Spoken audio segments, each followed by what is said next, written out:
We have an almost zero no-show rate. Of our clients, which is in the thousands by now, we have an almost zero no-show rate. How? I am convinced that it's because I say fuck a lot, and I'll explain why. Hi guys, I'm Lauren. I go by L2. Yes, you can call me that. I'm the CEO of LP Health. We're a 50-state mental health practice, but also I'm a medical administrator by trade, and I've been doing this for the entirety of my career. And we tend to do things a little bit differently. And I want to talk about why and why I think it matters.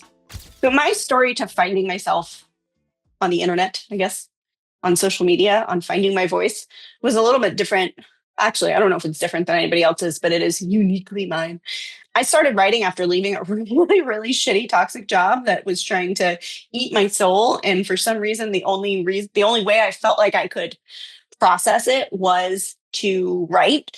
I've always been a writer, but I never gave myself credit of being a writer. I always thought I was an editor and I made other people look smart. I never actually gave myself the credit, believing that I could be smart, which was a whole nother part of my imposter syndrome persona that we have worked through over the last several years. But I just had to get all of this out. And I think I started with the very like vanilla side of things of trying to make everybody look good and be kind to everybody and not upset anybody.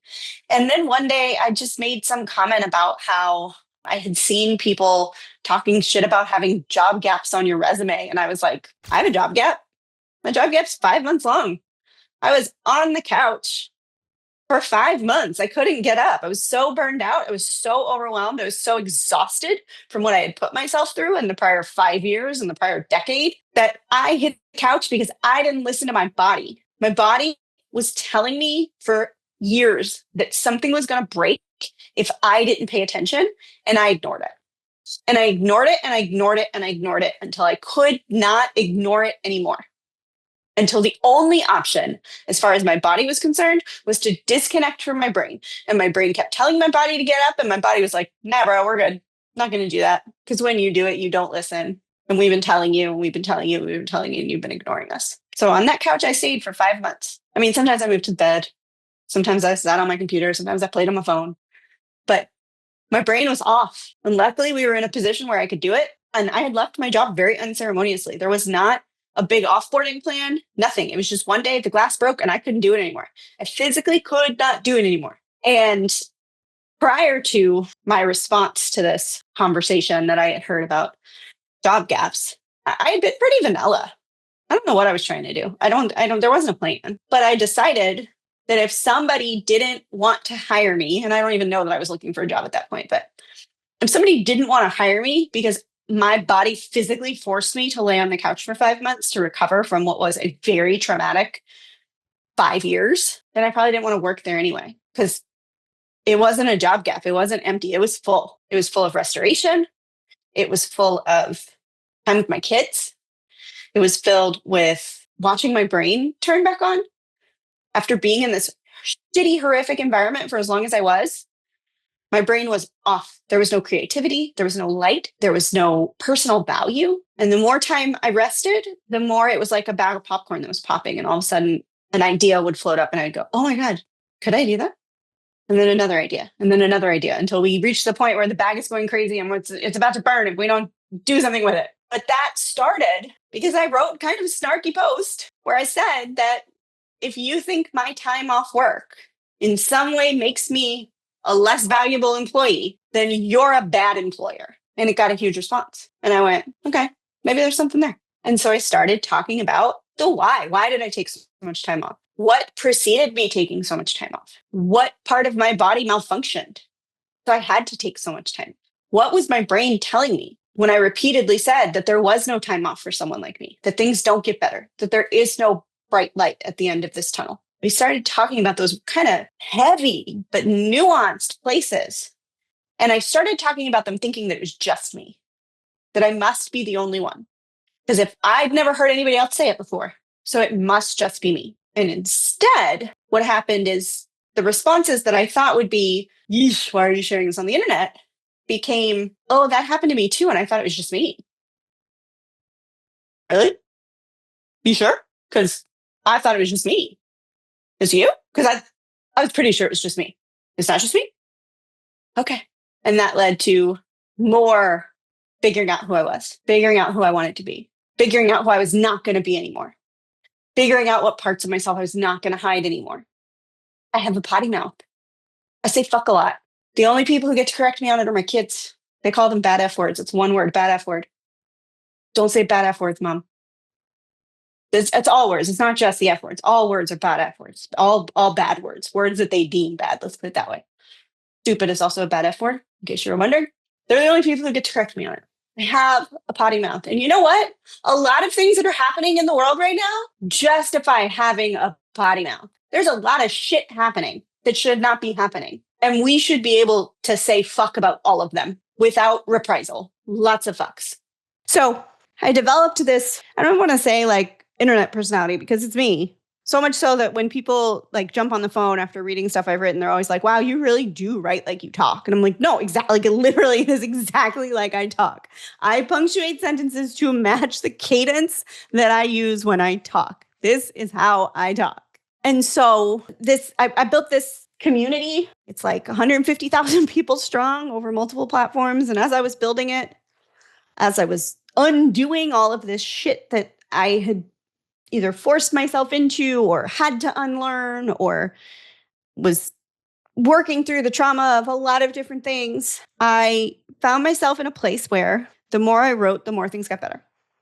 The more community I built, the more I shared, the more things got better. Isolation lies. It tells us that it's just us. And I found that by sharing, I could break apart the isolation and figure out what really was just me, which was almost nothing, and what was happening out there. And it was permitted to continue happening because none of us were talking about it. Fast forward 3 or 4 years after having these conversations, it finally occurred to me. I don't know why it took so long, but it finally occurred to me like, hey, why don't I start my own mental health practice? I know how to do that. I've done it a bunch of times. I've never owned one. Why don't I just own one? We already owned 3 other mental health practices between my partner and I, or not mental health, but health practices between my partner and I.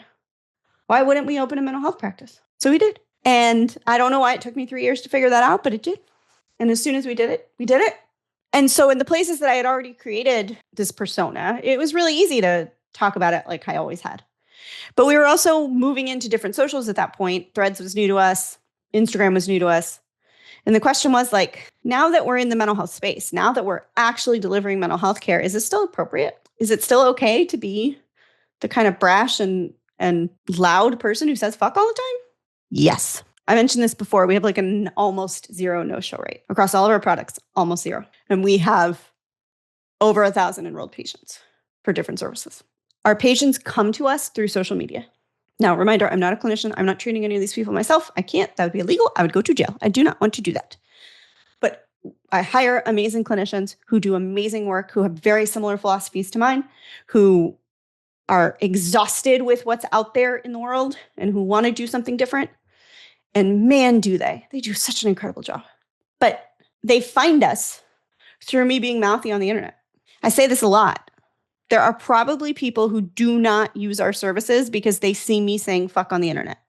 There are also people who only use our services and who may be accessing services for the first time because I say fuck on the internet. Here for the second group. If my vibe doesn't suit yours, if you're not comfortable getting care from somebody like me, I get it. And I will actually help you find care with an organization that doesn't have a CEO who says fuck on the internet. I will literally do that for you to make sure, because I believe that you should have access to care regardless. And so I will help you find no fucks care.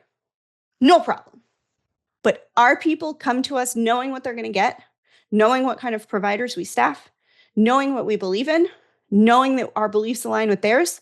They find us through content that is unmistakable about what we believe as an organization, and they are comfortable before they get here. And that has led to growth that I could not have anticipated. It's still tough. I don't want to say like we're growing at a rate that's so fast. No, our services are still very inexpensive. We don't have a lot of margin. We still have to fight every day to keep the lights on, and we will. But even still doing all that, we have seen intense growth that I'm so proud of. And literally, there's a spot on our intake form that says, where did you find us? And at almost probably 50% of them say your CEO says fuck on the internet. We live in a time where it is really, really scary to not know if the people you're interacting with are safe. Because if somebody's safe, it's great. But if somebody's unsafe, they are wildly unsafe. And there are so many people who carry around identities that are being targeted just by existing. And not knowing up front whether people are safe or not is terrifying. Absolutely terrifying. By making it clear up front from my big ass mouth, people know that that's not us. That's not us. We will accommodate them. We will welcome them. We will do our best in every capacity that we have through the modalities that we have, because we want as many people to belong here as possible, which is probably not people who wear red hats. It's just the way it is. The risk of staying neutral, first off, we wouldn't be anywhere near where we are. We wouldn't have the patients that we have. We wouldn't be building what we're building. We wouldn't have access to the programs that we have access to. If we had stayed neutral, none of that would exist. But also, neutrality serves the oppressor. Neutrality serves the people who want to harm our patients. Neutrality does not serve our patients. They need to know that they are safe, that they are protected, that we build programs specifically for them, that we will not let anybody get to them, that we will do our best to protect them in every measure. And if we stay neutral, they cannot be certain of that. I get a question a lot of how could I be like you are? I don't think it's right in my job. I feel like people would think I'm unprofessional. I'm sure there's lots of people who think I'm unprofessional. I still go to my very professional job every day. I still run a team of 50 people across 4 platforms. Actually, it might be more than that. I don't know how many people I run. It's a lot. It's probably 50-ish. I have Ringo. Nope, this shoulder. I have Ringo over my shoulder. That's Ron Burgundy. A dumpster fire. Ruth Bader Ginsburg. That's a bottle that my dad made. It had a twin. That one says expert opinions and it's empty. And then it had a twin that said updoc, and he used to sit them behind his desk. My dad was an intensely credentialed psychiatrist. He was one of the first forensic psychiatrists to be board certified in the country. He practiced for 55 years. He had that bottle and another bottle next to it. I don't know what happened to the other bottle, but the other bottle said updoc. So people would walk into his office. He was a psychiatrist. They would walk into his office and go, "What's up, doc?" And he would go, "Not much. How about you?" And then giggle uncontrollably about the silly joke that he made. These are all very silly things. I got boxing gloves that a follower sent me. That is a statue of a goat that says "Gentlewoman of Alloyed Testicles." It's a trophy. It's not a statue, it's a trophy. Gentlewoman of Alloyed Testicles. Goat. That's our vibe. Affirming as fuck. I still run a 50-state licensed organization that's expanding into Canada, that I bootstrapped myself, that provides vital mental health services to people across the country and soon in a new country. And I literally have the fuck word right there. And then a sign that's really important to me because I am glad you're here. I'm always glad you're here. Every day that you're here, I'm glad you're here. This is my vibe. Also, I missed one of the, I hit my microphone, but I missed one of the signs back there. It says "blow it out your two bourbon burbles." It's from Golden Girls, because someday I'm going to graduate to being Sophia Petrillo.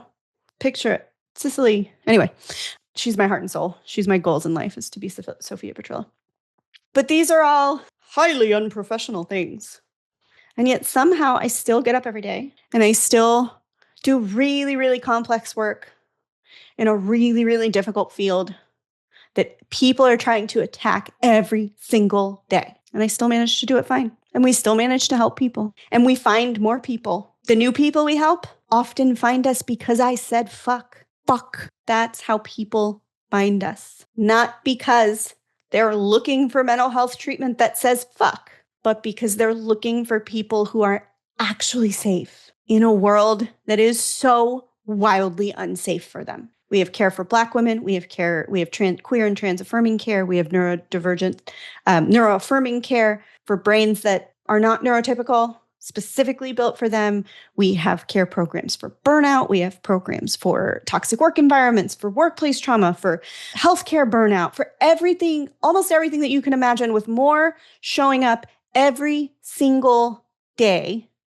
Because that's what we do, because people ask for things and we build it, and they're asking us because they trust us. And I don't think you trust us without all the fucks.